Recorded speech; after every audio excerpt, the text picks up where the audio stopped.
and barred the things I want you to know. So the sweet taste is T1R3 coupled with T1R2, that dimer.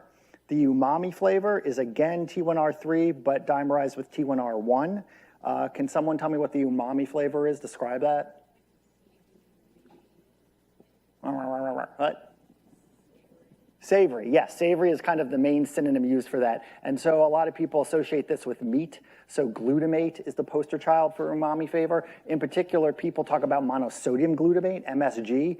Interestingly, what happens when you eat monosodium glutamate? It dissociates instantly, so you're detecting both the sodium and the glutamate. So that taste of MSG is actually a combination of the salt and the umami. The bitter taste is a combination of a dimer of two T2Rs, and there's a bunch of T2Rs, 30. The ENaC channels for sodium, and then again, I told you the sour is a little more complicated. This one's just talking about the PKD2L1. So look at these green bars with me for a second. So I already talked about L-glutamate being umami. There's amino acids. Protein is savory. For sugars, all the normal sugars, we're going to talk about artificial sweeteners a bit. So they're hitting these sweet receptors too.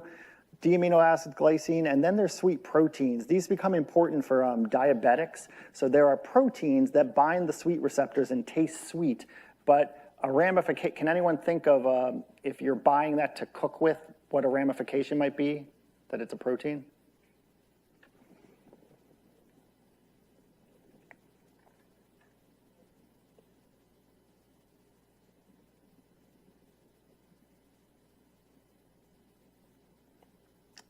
Going back to my enzyme lecture, what's the difference between proteins and catalysts? Catalysts are small, rigid. Proteins are complex and they're fragile. So if you cook them, they unravel. And then there's 3D structure changes, and then they don't bind the sweet thing.